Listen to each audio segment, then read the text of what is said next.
আসসালামু আলাইকুম প্রিয় বন্ধুরা, মামাকে সময় দিয়েছিলাম মাত্র একটা দিন, যে আপনি কিভাবে সূরা ফাতিহা শিখবেন এটা আপনার ব্যাপার। কারণ এই বয়সে সূরা ফাতিহা পারে না, ইসলাম ধর্ম দাবি করে, তাহলে এটা কথা। আপনি কিভাবে আজকে সূরা ফাতিহাটা বলবেন এটাই জানি। আপনি যদি সূরা ফাতিহা বলতে পারেন, আমি খুশি করে আপনারে পুরস্কার দিব। আর যদি না বলতে পারেন তাহলে কিন্তু আপনার খবর আছে, 12টা বাজায় এলাম আপনার। সূরা ফাতিহা বলেন, আপনি একদম বলবেন, শুদ্ধভাবে বলবেন। কি শিখাইছে মামি, শিখান আপনি বলেন। আউযু বিল্লাহি মিনাশ শাইতানির রাজিম। বিসমিল্লাহির রহমানির রহিম। আলহামদুলিল্লাহি রাব্বিল আলামিন। গায়রিল মাগদুবি আলাইহিম ওয়ালাদ-দাল্লিন। আমিন। সূরা ফাতিহার এই হলো অবস্থা। আমাদের সমাজে অনেক মানুষ আছে, হাইছেন না, আমাদের সমাজে কিন্তু অনেক মানুষ আছে এখন পর্যন্ত সূরা ফাতিহাটা বলতে পারে না। বয়স হয়ে গেছে আপনি কত? বয়স 60 বছর। 60 বছর হয়ে গেছে গা, কিন্তু এখন পর্যন্ত সূরা ফাতিহাই বলতে পারে না। কবরের ভিতরে যে আপনি প্রশ্ন করব তিনটা, এটা কি আপনি জানেন?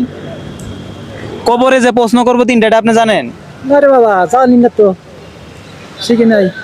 কবরের ভিতরে প্রশ্ন করব তিনটা, যে বলবে যে মান রাব্বুকা, তোমার রব কে?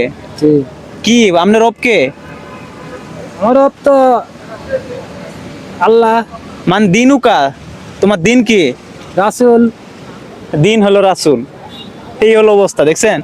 মান নবীউকা, তোমার নবীর নাম কি? নবী তো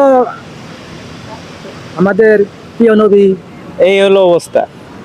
আল্লাহ, তো অনেক মানুষ আছে তারা দুনিয়াতে এই প্রশ্ন তিনটা বলতে পারে না, আর তারা যে কবরে কি বলবো, তাহলে আপনার এই কমেন্টে জানাবেন প্রিয় বন্ধুরা। অনেক মানুষ আছে, এই মামা যেরকম তা না, লক্ষ লক্ষ মানুষ আছে, কোটি কোটি মানুষ আছে, তারা এই পর্যন্ত দুনিয়াতেই তারা প্রশ্নের উত্তর দিতে পারে না, তাহলে কবরে কি বলবে?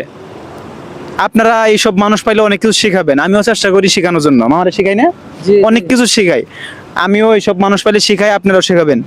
তো আজকে দেখলেন ভিডিওর কি অবস্থা। তো সবাই ভালো থাকবেন, এতটুকুই থাক। আসসালামু আলাইকুম। আর মূল্যবান কমেন্ট কিন্তু করবেন।